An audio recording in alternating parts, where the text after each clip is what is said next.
Hello viewers, আমার new ব্লগে তোমাদের স্বাগত। আমি এসেছি আমাদের একটা ছোট্ট সবজি খেতে। এখানে আমাদের অনেক কিছু সবজি লাগানো আছে। তো কি সবজি লাগানো আছে আর কত যত্ন সহকারে সবজিগুলো আমরা তৈরি করেছি তোমাদেরকে বলবো।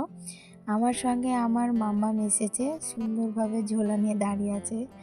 এখানে আমাদের ছোট্ট টমেটো গাছে কি সুন্দর টমেটো ধরেছে, দেখতেই পাচ্ছ। ছোট ছোট চারা গাছে অনেক টমেটো এসেছে। জায়গাটা ছোট হলেও এখানে অনেক সবজি লাগানো আছে, যেমন পালং শাক, লাল পুঁকে শাক, কাঁচা লঙ্কা, বেগুন, রসুন, পেঁয়াজ, তারপরে হচ্ছে ধনেপাতা, কুমড়ো, করলা, তারপরে আরও অনেক কিছু সবজি লাগানো আছে। তো তোমাদেরকে সবটা দেখাবো।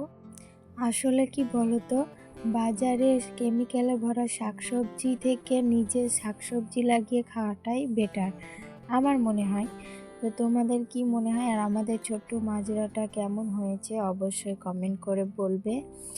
আর আমাদের শাকসবজিগুলোতে কীরকম ফুল এসছে তোমাদেরকে দেখাবো, কোনখানে কি লাগিয়েছি সেটাও তোমাদেরকে দেখাবো। তো তোমরা অবশ্যই পুরো ভিডিওটা দেখবে, স্কিপ না করে। এই জায়গাটা দেখো, এখানে নতুন করে লাল পুঙ্কা শাকের চারা বুনেছিল। তো চারা বের হয়েছে ছোট ছোট, এখানে একটা ডাঁটি শাকও হয়েছে। আর আমাদের এই দেখো বেগুন গাছে ফুল আসতে শুরু করেছে।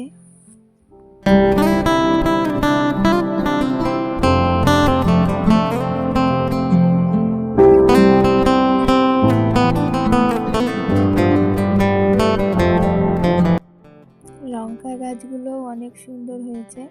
তো তোমাদেরকে ওই দিকটাই দেখাবো। এখানে পুরোটাই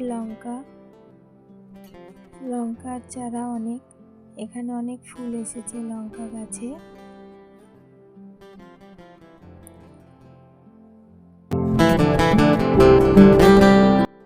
এই বেগুন গাছটায় দেখো ফুল সমেত বেগুনও চলে এসছে, বেশ ছোট ছোট বেগুন হয়েছে। আর এই জায়গাটায় রসুন লাগিয়েছে, রসুনের মাঝখানে একটা কাকতাড়ুয়া দিয়ে দিয়েছে যাতে পাখিগুলো এসে সবজিগুলো নষ্ট না করে দেয়, সেই জন্যে। তো অনেক সবজি নষ্টও করে দেয় পাখিতে। আর এখানে ছিল ধনেপাতা, আর এই দিকটায় এখানেও রসুন, আর সামনেটাই হচ্ছে পেঁয়াজ, অনেক কুমড়োর গাছ লাগানো আছে। আর চারিদিকে সাইডটায় টমেটো, অনেক টমেটো এসেছে। এই দেখো, দেখতেই পাচ্ছ ছোট ছোট চারা গাছে অনেক টমেটো এসেছে।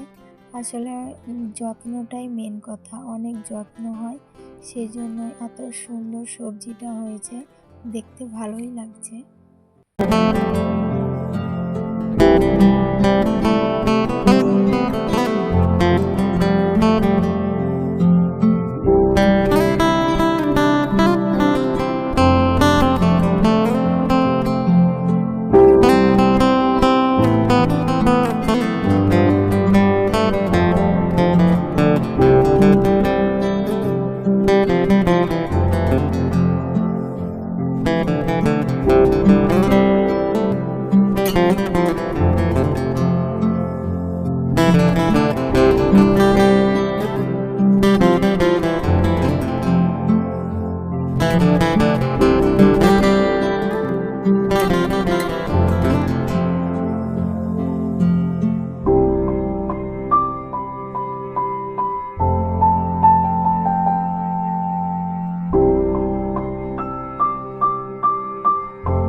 তো আমাদের সবজি ক্ষেতটা তোমাদের কেমন লেগেছে অবশ্যই কমেন্ট করে বলবে।